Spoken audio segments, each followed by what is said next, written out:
है हरियाणा में 90 की 90 सीटों पर हमने चुनाव लड़ा है, 90 की 90 सीटों पर हमारे अब कार्यकर्ता है। तो कहीं ना कहीं ये भी एक अच्छी चीज है। दिल्ली वाले रिजल्ट हर जगह रिपीट नहीं होते, बट कहीं ना कहीं ये हमारा एक नहीं चिराग कार्यकर्ता। भाई, कहीं ऐसा तो नहीं था कि आप हमें अगर तवज्जो नहीं दोगे तो हम आपका एक खटिया खड़ा बिस्तरा गोल कर देंगे कि हमें हमने जो 10-12 सीटें मांगी थी अगर आपने हमें दे दी होती पांच तो हम मांग रहे थे, 89 छह मांग contest रहे नहीं थे, करते। छह मांग रहे थे, मुझे छह। याद है। छह, हाँ, 6 सीटों पे जी। बातचीत हो रही थी। कुछ डिस्कशंस थे वो वहां पर खत्म हो गए, तो हम दोनों ने म्यूचुअली सोचा, कांग्रेस और आम आदमी पार्टी ने, कि हम दोनों अपना अपना चुनाव अलग अलग लड़ेंगे। और दोनों ने पूरी क्षमता के साथ अपना चुनाव लड़ा है। हमारा जो भी है मुझे संगठन। याद है कि राहुल गांधी ने ये कहा था कि आम आदमी पार्टी के साथ गठबंधन करना चाहिए, लेकिन वहां पे भूपेंद्र सिंह हुड्डा का फैसला भारी पड़ गया था।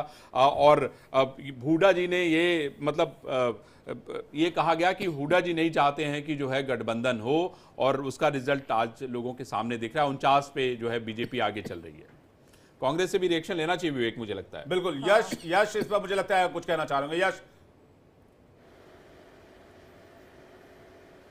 नहीं, मैं देख रहा था थोड़ी देर पहले आप लोग मध्य प्रदेश छत्तीसगढ़ की बहुत देर तक बात करते रहे, तो मैं सोच रहा था कि यदि हरियाणा और कश्मीर में इतना कॉन्फिडेंस है तो क्यों मध्य प्रदेश और बीजेपी और छत्तीसगढ़ में आरएसएस की बात हो रही है, पता नहीं। तो अभी 3-4 राउंड्स हुए हैं, बहुत सारे राउंड बाकी हैं।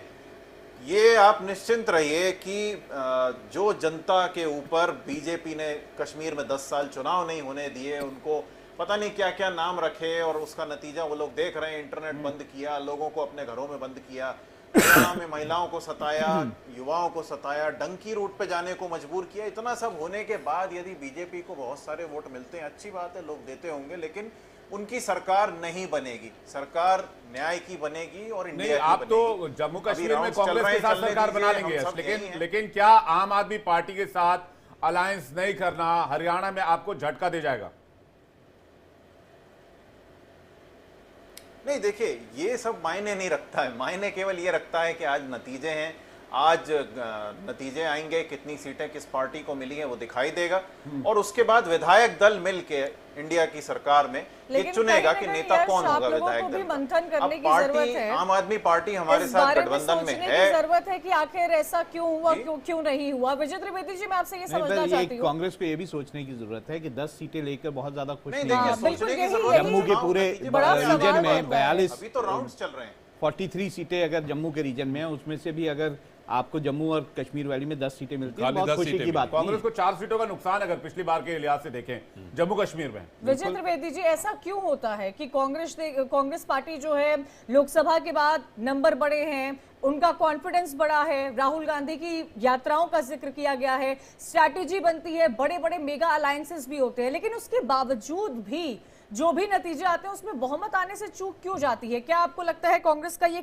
कौन से स्टेज पर फेलियर रहता है? अभी क्या हुआ है कि जब से 2024 के नतीजे आए हैं, तब से थोड़ा सा कॉन्फिडेंस बढ़ गया है कांग्रेस का। आपको याद हो कि इलेक्शन से पहले ही जो उमर अब्दुल्ला साहब है, उन्होंने कहा था कि राहुल जी वैली में जब वो रैली कर रहे थे कश्मीर घाटी में, तो उमर अब्दुल्ला साहब ने कहा था कि आप जम्मू पर फोकस कीजिए साहब, बिल्कुल। वैली को तो हम निकाल लेंगे। और वो नतीजे दिख रहे हैं कि वैली तो निकल रही है एनसी के साथ। कांग्रेस ने जम्मू में अच्छा काम नहीं किया, और ये हम लोग शुरू से बात कर रहे हैं कि कांग्रेस यदि जम्मू में अच्छा काम करती है तो एनसी कांग्रेस की सरकार बनाने में उस तरह से दिक्कत नहीं आएगी। तो विजय जी, आप ये कहना चाहते हैं कि जहां पे फोकस करना चाहिए वहां कांग्रेस फोकस नहीं करती है। हरियाणा में भी वही दिख रहा है। भाई, आम आदमी पार्टी पे फोकस करना चाहिए, अगर उसने फोकस किया होता तो शायद नतीजे कुछ और होते। तब नतीजे कुछ और होते। हालांकि चिराग जी उस दिन साथ थे जब वो कह रहे थे कि हमारे पास चाबी होगी इन नतीजों की, तो मैंने कहा था कि अब जमाना डिजिटल लॉक का हो गया है सर। अब चाबी जनता जो है ना किसी को देती नहीं, अपने पास ही रखती है। तो अब आम आदमी पार्टी के पास वो डिजिटल लॉक की चाबी नहीं है। लेकिन कांग्रेस को ये शायद लीडरशिप में भी प्रॉब्लम है कि भूपेंद्र हुड्डा भले ही वहां के सबसे बड़े छत्र हो, लेकिन जब राहुल गांधी जी ने ये बात कही कि आम आदमी पार्टी के साथ हमें चलना चाहिए, तो 2-4 सीटों का यदि कोई बहुत बड़ा सवाल है राहुल जी, ये बहुत बड़ा सवाल है कि राहुल गांधी की बात जो है, क्या भारतीय जनता पार्टी लीडरशिप में आप देख सकते हैं ऐसा? जी, नरेंद्र मोदी या अमित शाह। संदीप वजीर जी से एक रिएक्शन ले लो मैं जल्दी से, उसके बाद मोनिका का रुख करेंगे। मोनिका ग्राउंड जीरो से लगातार हमारे साथ बनी हुई है। संदीप वजीर जी, क्या जम्मू में अगर कांग्रेस पार्टी का फोकस रहता तो वैली में और अच्छे रिजल्ट्स आप लोगों को मिलते, जिसमें से आप लोग 5 से 8 सीटों के आगे पीछे दिख रहे हैं?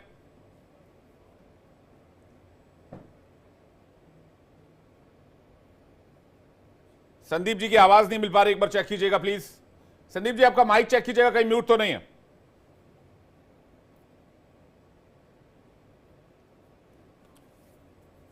नहीं, उससे जुड़ने की कोशिश करेंगे। मोनिका भी लगातार हमारे साथ जुड़ी हुई है, मोनिका का रुख कर लेते हैं। मोनिका, क्या स्थिति इस वक्त ग्राउंड पर देखने को मिल रही है? आपके आसपास लोग थोड़े कम नजर आ रहे हैं। बिल्कुल कंचन, आपको सबसे पहले बता दूं कि मुकाबला बेहद दिलचस्प होता जा रहा है, आप लगातार बता रहे हैं। और जिस तरह आंकड़ों में तब्दीली आई, बिल्कुल उसी तरह यहाँ पर मुख्यालय में भी उम्मीदवारों के चेहरों पर तब्दीली आई है।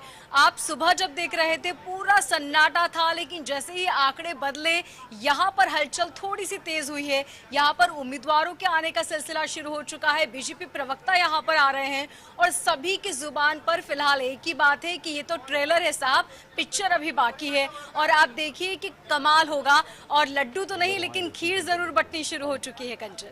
बिल्कुल मोनिका, कमाल होगा अरविंद जी या कमल खिलेगा हरियाणा में, यही बड़ा सवाल खड़ा होता नजर आ रहा है। 51 पर इस चाली में बहुमत बनाते हुए भाजपा इस वक्त तक नजर आ रही है। कई राउंड्स की काउंटिंग अब भी बाकी है, लेकिन क्या ये कहा जाए, बड़ी खबर आ रही है इसी बीच, पानीपत शहरी विधानसभा की काउंटिंग रोक दी गई है। इस वक्त की बड़ी खबर, विधानसभा पानीपत शहरी विधानसभा सीट की काउंटिंग रुकी है।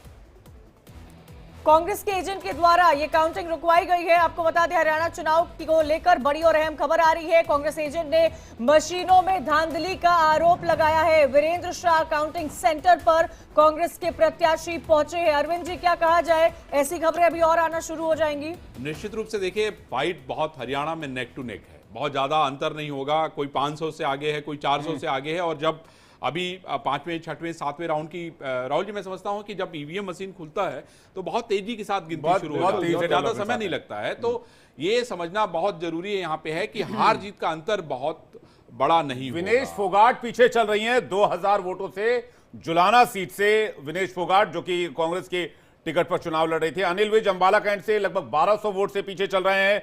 गोपाल कांडा 10,000 वोट से पीछे हो गए हैं। नायाब सैनी 3000 वोट से आगे चल रहे हैं। भूपेंद्र हुड्डा 22,000 वोट से आगे चल रहे हैं। एक और इंटरेस्टिंग नाम है, वो भी मैं आपको बता देता हूं, अभय सिंह चौटाला 5,000 वोटों से पीछे चल रहे हैं। ये बड़ी इंटरेस्टिंग खबर है। मैं इस पर एलानाबाद से, जी एलानाबाद से, बिल्कुल बिल्कुल सर, एलानाबाद से 5,000, लगभग 5,000 वोट से और बहुजन समाज पार्टी के साथ गठबंधन है, जबकि अभय सिंह चौटाला का बीएसपी, मैं आंकड़े देख रहा था कि एक सीट पे बीएसपी भी आगे चल रही थी। बिल्कुल, विनेश फोगाट पीछे चल रहे, इस पर एक विजय सर का रिएक्शन ले ले। हरीश खुराना हमारे साथ जुड़ गए, बीजेपी के नेता, उनका जवाब लेंगे, लेकिन पहले विजय त्रिवेदी सर, विनेश फोगाट 2000 वोटों से फिलहाल पीछे चल रही हैं।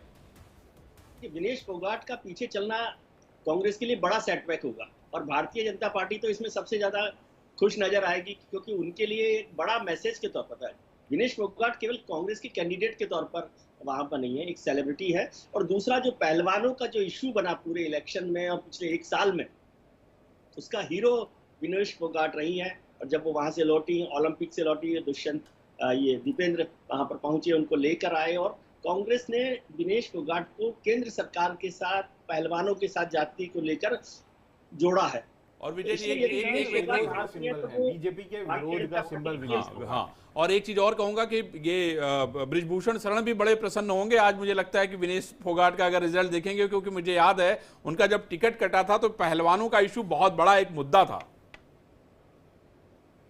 जी, वही मैं कह रहा हूँ कि पहलवानों के इशू पर ये जो है बीजेपी के लिए ये एक बड़ा फायदे की बात होगी। वो कह सके कि देख ले, पहलवानों का इशू उस तरह से नहीं चला है, जाति की बात हुई।